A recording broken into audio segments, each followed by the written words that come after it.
ముగ్గురు వ్యక్తులు అంటే భార్య, ఒక పిల్లోడు, ఆ తండ్రి బండి మీద వెళ్తున్నారు.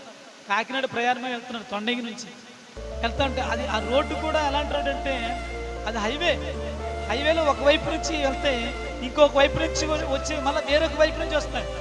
అలాంటి హైవేలో కూడా వారు వెళ్తున్నప్పుడు సర్వసాధారణంగా మన ముందు నుండి వచ్చే వాహనాలే మనకు గుర్తుంటాయి, మనకి యాక్సిడెంట్ అవుతుంది.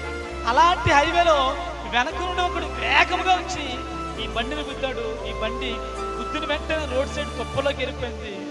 ఆ బండి జారి అలా పడిపోయినప్పుడు అందులో ఆ లేడీ, ఆ తల్లి బలమైన గాయం వెనక్కి తగిలి ఆన్ ది స్పాట్లో ఆమె చనిపోయింది. వచ్చి వెళ్ళేది ఏ మార్గం? హైవేలో మనం అన్నీ వెళ్తూనే ఉంటాయి, మనకు ఎదురుగా ఏది రాదు.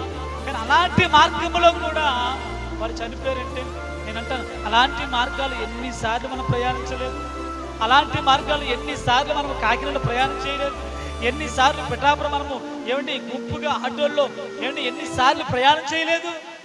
నేనంటాను, ఆయనే నిన్ను చూడకపోతే నువ్వు బ్రతికి బట్ట కట్టేదానివా?